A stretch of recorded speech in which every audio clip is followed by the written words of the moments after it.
बहुत समय की बात है। एक गांव में एक ब्राह्मण अपनी पत्नी और बच्चों के साथ रहता था। उसकी जिंदगी में बेहद खुशहाली थी। उसके पास भगवान का दिया सब कुछ था। सुंदर सुशील पत्नी, होशियार बच्चे, खेत, जमीन, पैसे थे। उसकी जमीन भी बेहद उपजाऊ थी, जिसमें वो जो चाहे फसल उगा सकता था। लेकिन एक समस्या थी। वो खुद बहुत ही ज्यादा आलसी था। कभी काम नहीं करता था। उसकी पत्नी उसे समझा समझा कर थक गई थी कि अपना काम खुद करो, खेत पर जाकर देखो, लेकिन वो कभी काम नहीं करता था। वो कहता, मैं कभी काम नहीं करूँगा।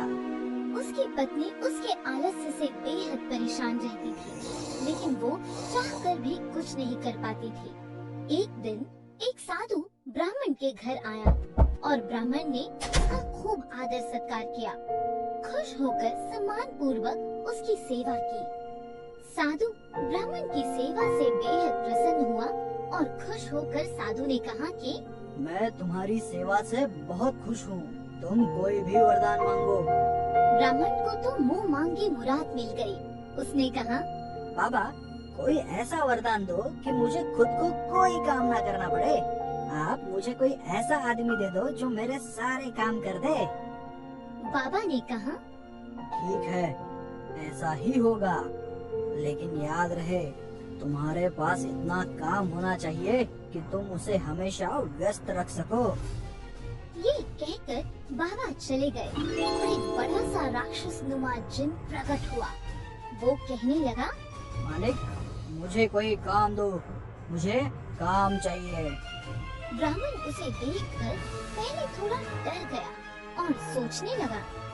तभी जिन बोला, जल्दी काम दो, वरना मैं तुम्हें खा जाऊंगा। ब्राह्मण ने कहा, जाओ, जाकर खेत में पानी डालो। ये सुनकर जिन तुरंत गायब हो गया और ब्राह्मण ने राहत की सांस ली और अपनी पत्नी से पानी मांगकर पीने लगा। लेकिन जिन कुछ ही देर में वापस आ गया और बोला, सारा काम हो गया, अब मुझे और काम दो।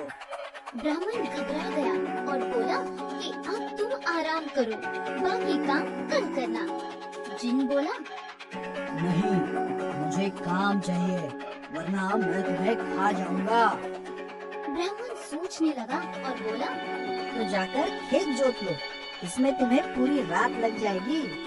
जिन गायब हो गया। आलसी ब्राह्मण सोचने लगा कि मैं तो बड़ा चतुर हूँ। वो अब खाना खाने बैठ गया। वो अपनी पत्नी से बोला, अब मुझे कोई काम नहीं करना पड़ेगा, अब तो जिंदगी भर का आराम हो गया। ब्राह्मण की पत्नी सोचने लगी कि कितना गलत सोच रहे हैं उसके पति। इसी बीच वो जिन वापस आ गया और बोला, काम दो, मेरा काम हो गया, जल्दी दो, वरना मैं तुम्हें खा जाऊंगा। ब्राह्मण सोचने लगा कि अब तो उसके पास कोई काम नहीं बचा, अब क्या होगा। इसी बीच ब्राह्मण की पत्नी बोली, सुनिए, मैं इसे कोई काम दे सकती हूँ क्या? ब्राह्मण ने कहा, दे तो सकती हो, लेकिन तुम क्या काम दोगी? ब्राह्मण की पत्नी ने कहा, आप चिंता मत करो, मैं वो देख लूंगी। वो जिन से मुखातिब होकर बोली, तुम बाहर जाकर हमारे कुत्ते मोती की पूंछ सीधी कर दो। ध्यान रहे, पूंछ पूरी तरह से सीधी हो जानी चाहिए। जिन चला गया। उसके जाते ही ब्राह्मण की पत्नी ने कहा, देखा आपने कि आलस कितना खतरनाक हो सकता है। पहले आपको काम करना पसंद नहीं था और अब आपको अपनी जान बचाने के लिए सोचना पड़ रहा है कि उसे क्या काम दे। ब्राह्मण को अपनी गलती का एहसास हुआ और वो बोला, तुम सही कह रही हो, अब मैं कभी आलस नहीं करूँगा, लेकिन मुझे डर इस बात का लग रहा है कि इसे आगे क्या काम देंगे। ये मोती की पूंछ सीधी करके आता ही होगा। मुझे बहुत डर लग रहा है, ये हमारी जान पर बनाई है, तो हमें मार ही डालेगा। ब्राह्मण की पत्नी हंसने लगी और बोली, डरने की बात नहीं, चिंता मत करो, वो कभी भी मोती की पूंछ सीधी नहीं कर पाएगा। वहाँ जिन लाख कोशिशों के बाद भी मोती की पूंछ सीधी नहीं कर पाया। पूंछ छोड़ने के बाद फिर टेढ़ी हो जाती थी। रात भर वो यही करता रहा। ब्राह्मण की पत्नी ने कहा, अब आप मुझसे वादा करो कि कभी आलस नहीं करोगे और अपना काम खुद करोगे। ब्राह्मण ने पत्नी से वादा किया और दोनों चैन से सो गए। अगली सुबह ब्राह्मण खेत जाने के लिए घर से निकला तो देखा जिन मोती की पूंछ सीधी कर रहा था। उसने जिन को छेड़ते हुए पूछा, क्या हुआ? अब तक काम पूरा नहीं हुआ क्या? जल्दी करो, मेरे पास तुम्हारे लिए और भी काम है। जिन बोला, मालिक, मैं जल्द ही ये काम पूरा कर लूँगा। ब्राह्मण उसकी बात सुनकर हंसते हंसते खेत पर काम करने चला गया और उसके बाद उसने आलस हमेशा के लिए त्याग दिया।